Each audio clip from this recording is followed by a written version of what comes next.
Hello, welcome to Flipped. Today we are on limiting reactants. In a chemical reaction, usually one reactant will be in excess over the other. Okay, if in the case of A and B, A reacting with B, if A is more than B, then B is the limiting reactant. Okay, let's use an example of baking.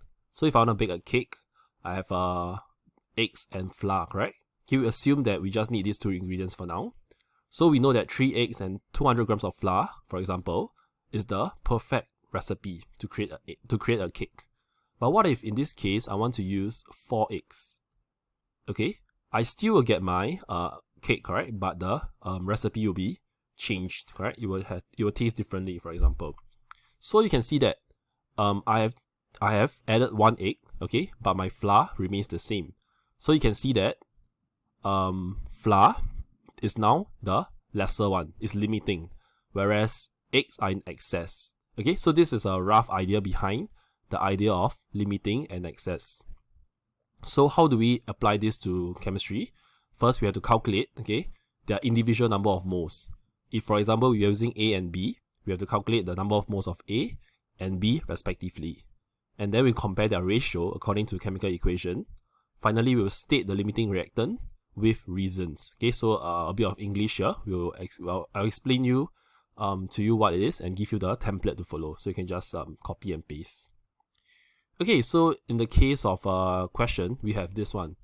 1.6 gram of CH4 is used to react with 1.2 dm cube of oxygen. Okay, determine which is the limiting reactant. Okay, this one, there's a 2 here. Okay, so we can see that this is methane, CH4, burning in oxygen to give us carbon dioxide and water. If this this equation is alien to you, don't worry, because this is covered in organic chemistry, which is the last chapter of this O-level syllabus. Okay, but anyway, assuming we know this, assuming they give us this equation, let's find out how to solve. The first step is always to find out the number of moles of A and B. Okay, in this case CH4 and O2. So we have grams for CH4 given, so we know which which formula to use. We'll use this one, the grams, to give us mole and mR. Okay, so to find out number of moles for CH4, okay, I cover CH4. What do I see? I see grams over mR. Okay, and that is how I get it. Number of moles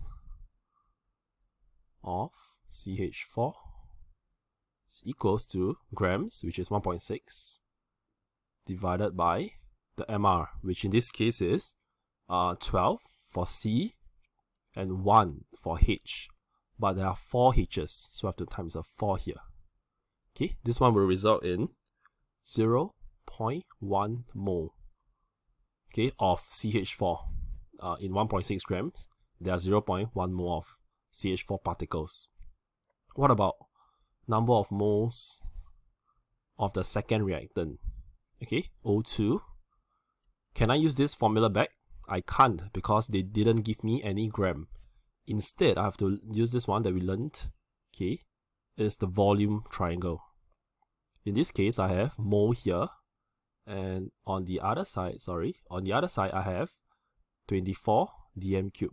Okay, this one is the molar volume for gases. So this one, I want to find a number of moles. I cover up the mole. I can see that, hey, it's volume over 24.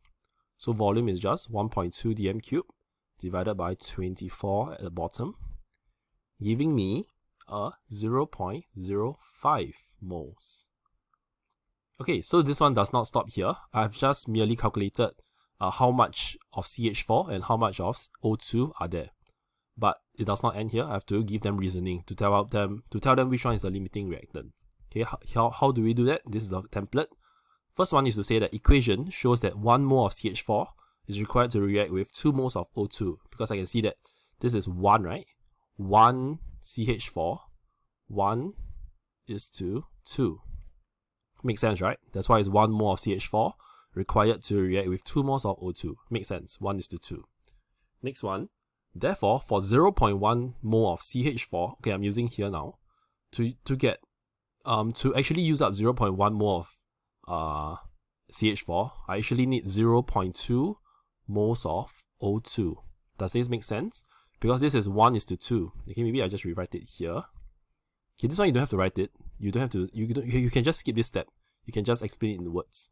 So I know this is 1:2, correct? And if I know that this one has to be 0.1, this one, okay, is merely times, is a ratio question, right? This one has to times 0.1 as well. So this one should be 0.2 actually. Okay, but what is happening? Okay, but I only have 0.05 moles, and that's what I said here. Okay, as there are only 0.05 moles of O2, O2 is the limiting reactant. Okay, it's like our cake recipe just now. We know that, okay, if I want to use 0.1, maybe say eggs, okay, I need 0.2 flour. But now I have 0.1 eggs, no problem, but I only have 0.05 flour, so it's not enough. So this is the limiting reactant. Because actually, by right, I have to have 0.1 eggs to react with 0.2 flour. Okay, and this is why we see that chemistry and baking, okay, and cooking is the same. Okay, it's just all about proportions. Okay, and finally, so this is a way to explain the limiting reactant. Okay, this one, using this way, you will not go wrong. Okay, and that'll be all for limiting reactants.